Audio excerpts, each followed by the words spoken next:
السلام علیکم. نن به موږ خبره کوو چې یوټیوب چې دی هغه څه څیز دی. یوټیوب چې دی دا یو پلیټفارم دی چې دا جوړ شوی دی د دې لپاره چې په دې باندې موږ مختلف قسم ویډیوز چې دی هغه موږ کتلی شو، اپلوډ کولی هم شو ویډیوز. په دې باندې موږ چې دی خپلې ویډیوز کله اپلوډ کوو نو چې هغه څه وشي د هغې یو کرایټیریا ده چې کله هغه پوره شي نو یوټیوب تعالی بیا په هغې باندې روپۍ هم درکوي. مطلب چې کله زموږ 4000 غنټې واچ ټایم او 1000 سبسکرایبر پوره شو په یو کال کې دننه مطلب تېره شوي 365 ورځو کې نو تعالی به یوټیوب بیا ارنینګ هم درکوي، تا خپل چینل مونټایز کولی شئ. او که شارټس ویډیو جوړوئ لکه څنګه چې دا مخکې ته دي دا ورکوټي ویډیوز دې لپاره چې د 10 میلیون ویوز پکار دي هغه هم په تېر شوي 90 ورځو کې دننه. نو په دې طریقې سره یوټیوب چې دی هغه تاسو یوټیوب ته خپلې ویډیوز اپلوډ کولی هم شئ، یوټیوب باندې ویډیوز کتی هم شئ. دا ښکلی پلیټفارم دی، په دې باندې تاسو دا څیز کولی شئ، خپل د دې نه ارنینګ هم تاسو کولی شئ.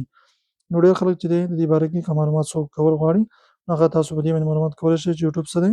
یوټیوب نه موږ ارنینګ کولی شو، ویډیوز پرې کتی شو مختلف قسمه. او دا څه دی دا یو اوله کې یو ویب سایټ جوړ شوی و چې دا یو ویب سایټ دی چې هغې باندې موږ څه کولی شو ویډیوز اپلوډ کولی شو.